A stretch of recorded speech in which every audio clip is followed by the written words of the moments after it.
இந்த ஜனவரி மாதம் 29ஆம் தேதி இந்த வியாழக்கிழமை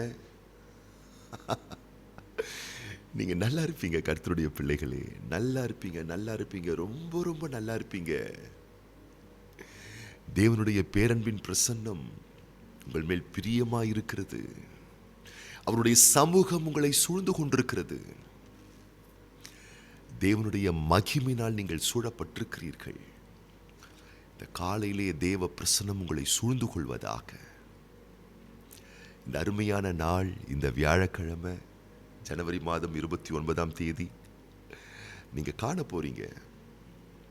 இந்த நாள் உங்களுடைய பயணங்கள் ஆசீர்வாதமாக இருக்க போகின்றது. சந்தோஷமா இருங்க. Happy morning.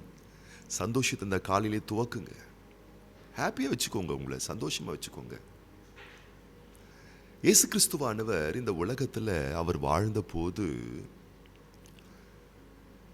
வேணும்னே அவருக்கு நிறைய குடைச்சலை கொடுத்தாங்க. வேணும்னே அவருக்கு நிறைய விஷயங்களை பர்பஸா குறிப்பிட்டு நிறைய தாக்குதல்கள் அவங்க நடத்தினாங்க. அவரை குறை சொல்றதுலயே குறிக்கோளா இருக்கிறாங்க. அவர் போய் எங்கேயும் சாப்பிட்டுருவானா, சாப்பிட்டாருன்னா போதும், போஜன பிரியன், சாப்பாட்டுறாமன்ற மாதிரி சொல்லி அந்த வார்த்தையை சொல்லி புண்படுத்துவாங்க. நீங்கள் பாருங்கள், நீங்கள் போயிட்டு ஒரு இடத்துல போய் நீங்கள் சாப்பிட்றீங்க, நீங்கள் சாப்பிட்ற விஷயத்தில் யாராச்சும் உங்களை பார்த்து குறை சொன்னால் எப்படிங்க இருக்கும்? யோசித்து பாருங்கள், மனம் உடஞ்சி போயிடுவீங்க. அவரா, அந்த பிரதரா, அது அந்த சிஸ்டரா, அது அவங்களா, சொத்து மூட்டை அவங்க நல்லா துண்ணுவாங்க. யோசித்து பாருங்கள் எப்படி இருக்கும் நம்ம மனசு? உடஞ்சி போயிடும், நொறுங்கி போயிடும். ஆனால் இயேசு கிறிஸ்து பாருங்க, அதுக்கு எந்த ஒரு ரியாக்ஷனும் காட்டல, ரியாக்டே பண்ணலை. தப்பர்ப்பா, என்னை பார்த்து நீ போஜன பிரியன்லாம் நீ சொன்னீன்னா அவ்வளோதான், நான் உன்னை சபிச்சிரும், இதெல்லாம் அவர் சொல்லவே இல்லை. பாருங்களேன், அவர் எதை பண்ணாலும் குறை சொல்கிறதுக்குன்னு 4 கூட்டம் வேணும்னு சுற்றிக்கிட்டே இருந்துச்சுங்க. சிலுவையில் அறையிறாங்க பாருங்களேன், பிளான் பண்ணி அவரை காலி பண்ணுறாங்க.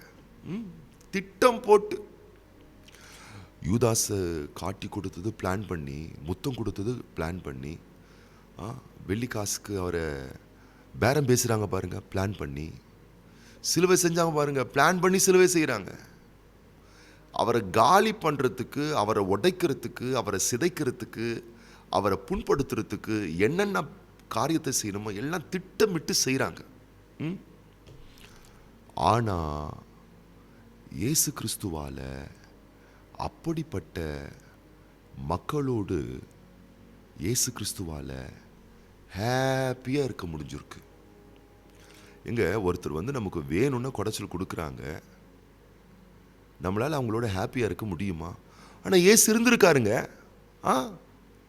பாருங்களேன், நீதிமொழிகளின் புஸ்தகம் 8ஆம் அதிகாரம் 31ஆம் வசனத்தில், அவருடைய பூவுலகத்தில் சந்தோஷப்பட்டு மனு மக்களுடனே மகிழ்ந்து கொண்டிருந்தேன் என்று தீர்க்கமாய் இயேசு கிறிஸ்து சொன்னதாக வேத புஸ்தகத்தில் எழுதி வைக்கப்பட்டிருக்கிறது. இயேசு சொல்றாரு, மனு மக்களுடன் ஹாப்பியாக இருந்தங்கிறார் இயேசு கிறிஸ்து.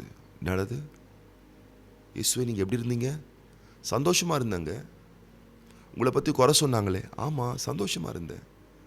பிளான் பண்ணி உங்களை தாக்குனாங்களே, ஆமாம் அவங்க கூட நான் சந்தோஷமாக இருந்தேன். உங்களை குற்றம் சொன்னாங்களே, ஆமாம் அவங்களோட நான் சந்தோஷமாக இருந்தேன். வேணும்னே திட்டமிட்டு பிளான் பண்ணி எப்படிலாம் உங்களை புண்படுத்தணுமோ அப்படிலாம் புண்படுத்தினாங்களே, ஆமாம் புண்படுத்தினாங்க தான். ஆனாலும் நான் அவங்களோட ஹாப்பியாக இருந்தேன்னு சொல்கிறார் ஆண்டவராகிய இயேசு கிறிஸ்து. நம்மளால ஹாப்பியாக இருக்க முடியுதா? முடியலையே. நம்ம சொந்த மனைவி ஏதாச்சும் நம்ம மனசு புண்படுற மாதிரி ஏதாச்சும் ஒன்று பேசிட்டாங்க, நடந்துக்கிட்டாங்கன்னா போச்சு, அன்னைக்கு நமக்கு சந்தோஷமே போச்சு. நம்ம புருஷன் ஏதாச்சும் ஒன்று சொல்லிட்டாரு, நம்ம புண்படுற மாதிரி ஏதாவது செஞ்சிட்டாரு, அன்னைக்கு சந்தோஷமே போச்சு. நம்ம சொந்த பிள்ளைங்க, நம்ம வீட்டில், நம்ம வேலை ஸ்தலத்தில் யாராச்சும் நம்மளை ஏதாச்சும் சொல்லிட்டாங்கன்னா போச்சு. நம்ம சர்ச்சில், நம்ம சொந்தங்கள் மத்தியில் ஒரு ஃபங்க்ஷன் போகிறாங்க, அந்த இடத்துல ஏதாச்சும் ஒன்று சொல்லிட்டாங்கன்னா அவ்வளோதான், அவங்களுக்கும் நமக்கும் இருக்கக்கூடிய உறவை உடஞ்சி போச்சு, முறிஞ்சு போச்சு, ஹாப்பினஸ் போயிடும். ஆனால் என் ஆண்டவராக இயேசு கிறிஸ்துவால் எப்படி இருக்க முடிஞ்சிருக்கு? ஒரே ஒரு காரணம், ஒரே ஒரு விஷயம். எப்படி தெரியுமா? அவங்க வேணும்னு குறிப்பிட்டு எனக்கு செஞ்சாங்கன்னு அவர் எதையுமே எடுத்துக்கல, பர்சனலாகவே எடுத்துக்கல. எப்படி தெரியுமா எடுத்துக்கிட்டாரு? இயேசு கிறிஸ்து சொல்கிறாரு பாருங்களேன், லூக்கா சுவிசேஷ புஸ்தகம் 23ஆம் அதிகாரம் 34ஆம் வசனம், அப்பொழுது இயேசு, பிதாவே இவர்களுக்கு மன்னியும், தாங்கள் செய்கிறது இன்னதென்று அறியாதிருக்கிறார்களே என்றார். அவருடைய வஸ்திரங்களை அவர்கள் பங்கிட்டு சிட்டு போட்டார்கள். வேணும்னே அவரை கோபப்படுத்துறாங்க, வேணும்னே அவரை கடிந்து கொள்றாங்க, வேணும்னே அவரை பத்தி தப்பா பேசுறாங்க, வேணும்னே காட்டி கொடுக்குறாங்க, வேணும்னே அவரை கொல்றாங்க. என்ன தெரியுமா சொல்றாரு இயேசு கிறிஸ்து? பிதாவே, இவங்க தெரியாம செய்றாங்க. எப்படி? இவங்களுக்கு தாங்க செய்யறது என்னன்னே தெரியல, அறியாமையினால இதை செய்றாங்க, மன்னிச்சிருங்க.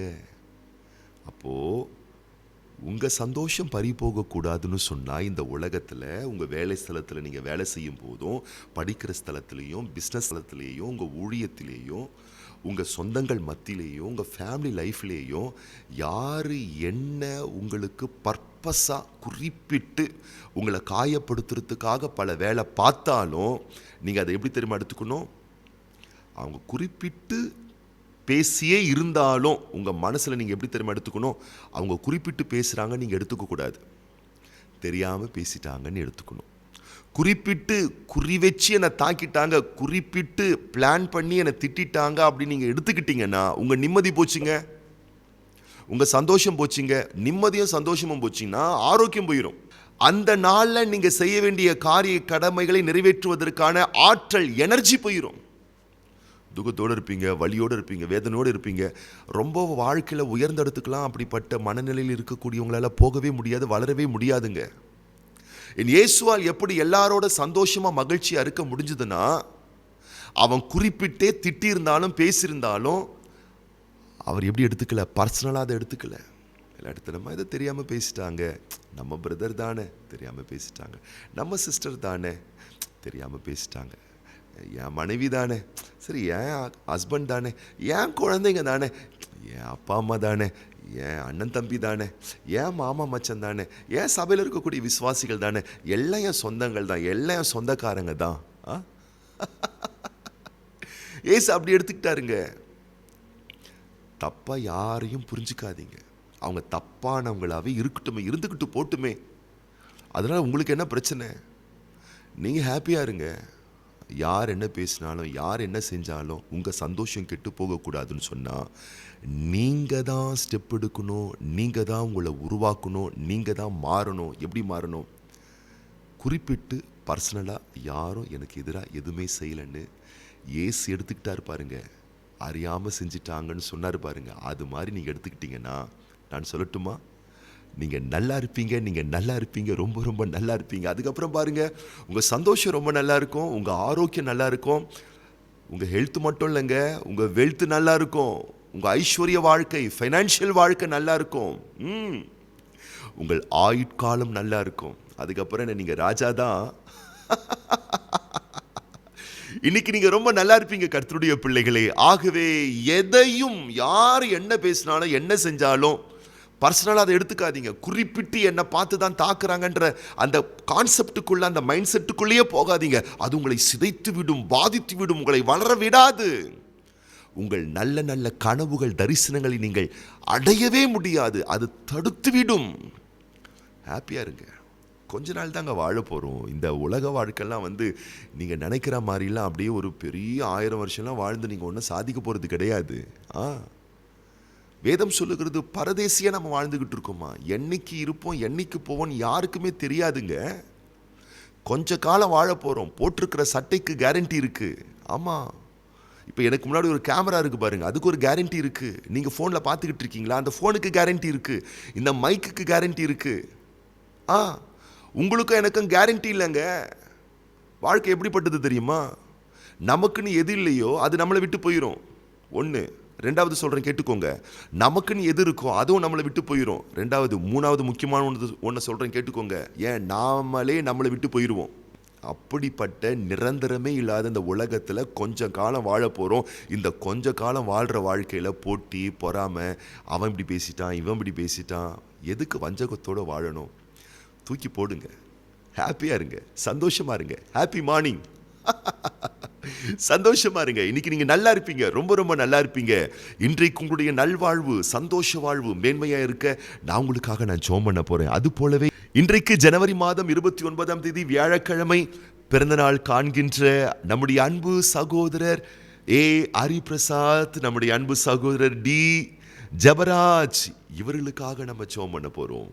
கண்களை மூடி நம்ம ஜெபம் பண்ணலாமா? பரலோக தகப்பனே, இந்த ஜனவரி மாதம் 29ஆம் தேதி வியாழக்கிழமை இந்த காலையிலே இந்த வார்த்தை கேட்டுக்கொண்டிருக்கக்கூடிய ஒவ்வொரு பிள்ளைகளையும் வலக்கரம் நீட்டி தொட்டு ஆசீர்வதிப்பீராக. உம்முடைய பிள்ளைகள் தங்களை புண்படுத்திக் கொள்ளாதபடிக்கு பிறருடைய பேச்சுக்களால், நடத்தைகளால், செயல்களால் குறிப்பிட்டு என தாக்குறாங்கன்னு சொல்லி தங்களை பாதித்து கொள்ளாதபடிக்கு அந்த பலவீனமான மனநிலையிலிருந்து நீருடைய பிள்ளைகளை மீட்டெடுப்பீராக. இயேசு கிறிஸ்துவுக்கு விரோதமாய் எத்தனையோ மோசமான செயல்கள் திட்டமிட்டு செய்த பொழுதிலும் இயேசுவானவர் அதை அறியாமல் செய்து விட்டார்கள், மன்னித்து விடுகிறேன் பிதாவை மன்னியும் என்ற மனப்பக்குவம் இருந்தபடியினால் இயேசு கிறிஸ்து இந்த உலகத்திலே மனு மக்களோடு வாழ்ந்தபோது மகிழ்ச்சியாக இருந்தார்.